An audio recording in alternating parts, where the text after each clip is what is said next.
हमने आज तक यही सुनते आए हैं और यही सुना है और यही पढ़ा है कि हर इंसान अपने कर्मों का जिम्मेदार खुद होता है। पर क्या हमने कभी ये नहीं सोचा या ये देखा नहीं है कि किसी भी इंसान के जीवन का अच्छा बुरा परिणाम पूरे समाज का, पूरे परिवार का, पूरे राष्ट्र का, पूरे देश का, सबका उसमें योगदान होता है। तब जाके वो सही और गलत प्रतिमा बन के उभरता है। चाहे महात्मा बुद्ध जैसी प्रतिभा हो, चाहे उंगलीमान डाकू या सिकंदर जैसी कोई शख्सियत हो।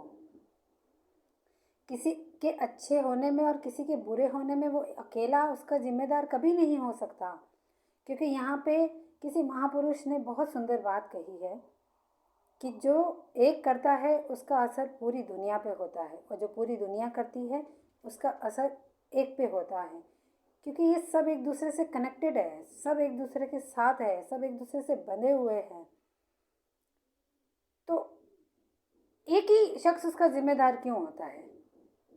सब उसके जिम्मेदार होते हैं, पर जब कोई अच्छा करता है तो वो सारा क्रेडिट खुद पे ले जाता है, और जब कोई बुरा करता है तो सारा दोष हम उस एक ही बंदे पे डाल देते हैं और अपने अपनी जिम्मेदारियों से मुक्त हो जाते हैं। जब एक बच्चा जन्म लेता है तो वो कैसा होगा उसके कर्म डिसाइड नहीं करते, उसके आसपास का माहौल, उसके परिवार का माहौल, उसके सामाजिक लोगों का माहौल व्यवहार, उसके देश का माहौल और व्यवहार, सब कुछ साथ चलता है और सबका प्रभाव उस बच्चे पे पड़ता है। तभी तो उस बच्चे की अंदर की शख्सियत उभर के आती है। अगर महात्मा बुद्ध का एक उनका गोल था, एक उनके जीवन का एक लक्ष्य था, तो उस लक्ष्य को प्राप्त करने में कितने लोगों ने सहयोग दिया? उनके परिवार के लोगों ने, उनकी पत्नी ने, उनके गुरुओं ने, उनके आसपास के सामाजिक माहौल ने उनको कितना सहयोग दिया। अगर उन्हें सहयोग ना दिया गया होता तो उनकी प्रतिभा कभी उभर के नहीं आती और वो कभी बुद्ध नहीं बनते। वो एक राजा सिद्धार्थ बनते, एक अच्छे राजा बनते, और इसके अलावा वो इससे ज़्यादा नहीं बढ़ पाते। पर क्योंकि उनके आसपास के सब लोगों ने उनको सहयोग दिया, तब जाके वो महात्मा बुद्ध बने। इसी के उलट आप ये देखें कि सिकंदर, जिसने बुराई की सारी हदें पार की, अगर उसके बचपन में जाए और उसकी ज़िंदगी को देखे तो उसके साथ जितना समाज के लोगों ने दुर्व्यवहार किया था, जिसकी वजह से उसने खतरनाक रूप ले लिया था। तो सिकंदर अपनी बुराई का अकेला जिम्मेदार कैसे, और महात्मा बुद्ध अपनी अच्छाई के अकेले जिम्मेदार कैसे? सबसे मिल के ये एक बंदे का निर्माण होता है, एक शख्स का, एक इंसान का निर्माण होता है। तो अपने अपने अपने आप को सब लोगों को देखना चाहिए कि हम कर क्या रहे हैं। क्या हम समाज के प्रति अपना कर्तव्य निभा रहे हैं? क्या परिवार के प्रति अपना कर्तव्य निभा रहे हैं? क्या अपने आसपास के लोगों के प्रति हम अपना कर्तव्य निभा रहे हैं, जो लोग हमसे जुड़े हुए हैं?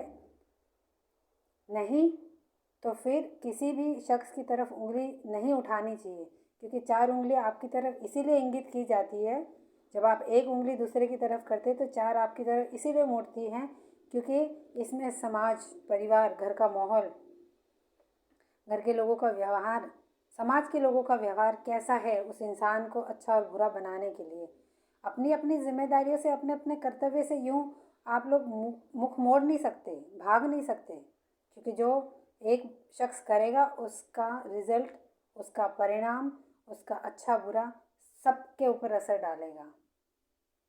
आप देखिए, आप आंखें खोल के देखिए, आप कहाँ क्या बोल रहे हैं। आप अपने घर में, अपने बच्चों, अपने परिवार, अपने पति पत्नी, अपने सब लोगों के आसपास देखिए आप किसके साथ कैसा व्यवहार कर रहे हैं। उस बीज को जो एक धरती के अंदर से बाहर निकलता है, उसको एक विशाल वृक्ष बनने के लिए पृथ्वी, अग्नि, जल, वायु, लोग, इंसान सब उसका सहयोग करते हैं, तब जाके वो एक विशाल वृक्ष बन पाता है, नहीं तो वो नष्ट हो जाता है। अपने कर्तव्यों पे नज़र रखिए। यहाँ सब लोग अपने अपने कर्तव्यों से भाग रहे हैं, तभी इस समाज का इतना बुरा हाल है। सब अपने कर्तव्य निभाने लग जाए तो ये समाज, ये देश हमारा बहुत अच्छा रूप ले ले। जो भी इस देश का हाल है वो किसी दूसरे की वजह से नहीं है, हमारे अपने हम सब मिलके इसकी दुर्दशा कर रहे हैं, क्योंकि हम कर्तव्यनिष्ठ नहीं रह गए हैं।